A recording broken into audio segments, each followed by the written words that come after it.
အားလုံးပဲမင်္ဂလာပါဒီဗီဒီယိုလေးမှာတော့ထိုင်းစကားပြောရမှာအကူအညီဖြစ်စေမယ်ထိုင်းအကူကရိယာ10မျိုးကိုပြောပြပေးသွားမှာဖြစ်ပါရဲ့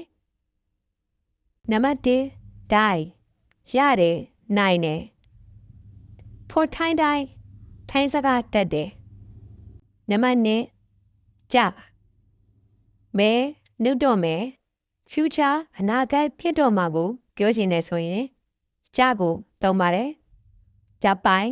သွားတော့မယ်နံပါတ်3တွန်း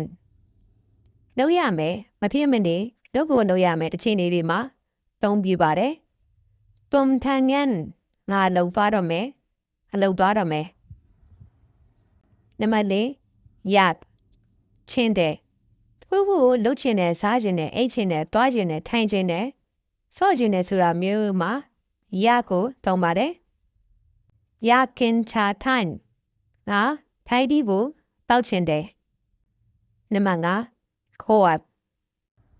တင်းတယ်တင်းနေရတယ်ခေါ်အပ်ပတ်ပွန်အနာယူတင်တယ်အင်္ဂလိပ်လိုဆိုရင်တော့ should လှုပ်တင်တယ်နဲ့အတူတူပဲဖြစ်ပါတယ်နံပါတ်6 ham မလုပ်ရဘူးတားမြစ်ချင်တဲ့စကားမျိုးတွေမှာအသုံးပြုပါတယ် ham စုပ်ဘူရီစနေမတော့ရနံပါတ်9 gamlan လုံနေတယ်အင်္ဂလိပ်လိုဆိုရင်တော့ present continuous tense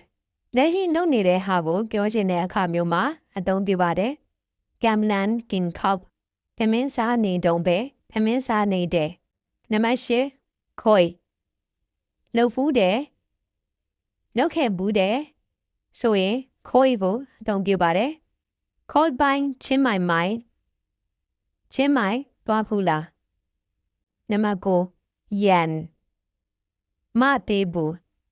လုံနေတုံးပဲမလုပ်ရသေးဘူး yan making မစားရသေးဘူးနံပါတ်10 tongan လိုအပ်တယ်လိုချင်တယ်တခုခုကိုအလိုရှိတဲ့အခါမျိုးမှာအသုံးပြုပါတယ် tongan nam ရေလိုချင်တယ်ဒီ10မျိုးကတော့ထိုင်းစကားမှာ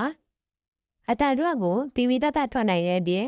စကားစတွေအသုံးပြုရမှာအရေးကြီးတယ်လူကိုလိုအပ်တယ်အခုကရိယာ10မျိုးကြောင့်ပဲဖြစ်ပါတယ်